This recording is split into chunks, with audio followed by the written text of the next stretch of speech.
For this lesson, in understanding the different types of perspective, I really suggest that you not just watch this lesson, but also read the article on Wikipedia. Perspective is a way for mankind to show the relationship between objects in space. Now, it's not a law of nature because the world we live on isn't a flat line like perspective rules say, where you have a flat horizon line and things go off towards that. So since the world is round, we have to use a system that makes sense that we can use on any surface, hence perspective. Now we have three types of perspective for the most part. We have 1-point perspective, 2-point perspective, and of course 3-point perspective. After this lesson, I'm going to show you the perspective tool in Illustrator and how you can use it to really change the way you work. So once again, join me on Wikipedia and let's take a look at what we have here. 1-point perspective is the easiest type of perspective to understand. The best way to think of it is looking down a road or a highway or a railroad track line like so. Here is our point, okay? This is 1 point and it heads off into the distance. And we have these lines that lead into this perspective point. No matter which way we go, the trees are heading that way, the buildings are heading that way, the tracks are heading that way, everything's going that direction. And you can see the same thing here. We're going down this hallway, heading towards this 1 point in space. 2-point perspective is when we're using 2 different points instead of 1, and an object can be resolved that way. Let me head over to Illustrator real fast and just show you. So I'm going to grab an ellipse.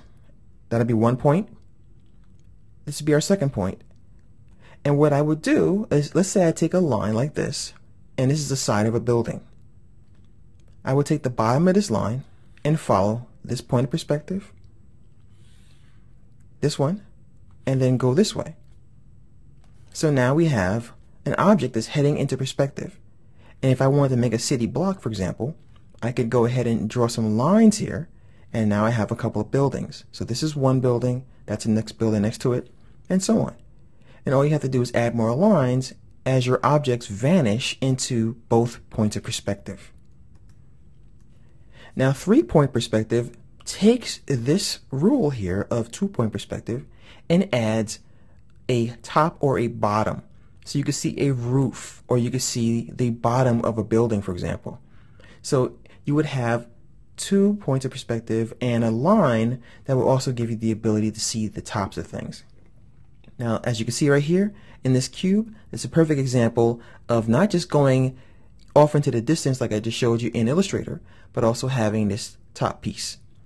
So this is pretty brief, but perspective has been something that artists have been studying for a tremendously long time.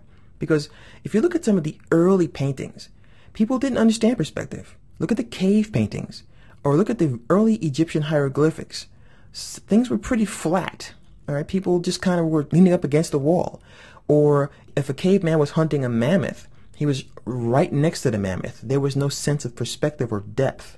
So he wasn't throwing his spear into the distance. He was throwing his spear sideways, and the mammoth would have to move up or down to dodge the spear instead of moving in or out of the scene. So perspective takes a little bit of getting used to, and it's pretty much one of the things I try to avoid, to tell you the truth, because perspective is tricky. When you're trying to draw buildings and you're trying to draw sets and furniture and have characters interact with those things, it can be very difficult. But what we're going to talk about next is how Illustrator can help us to avoid those problems.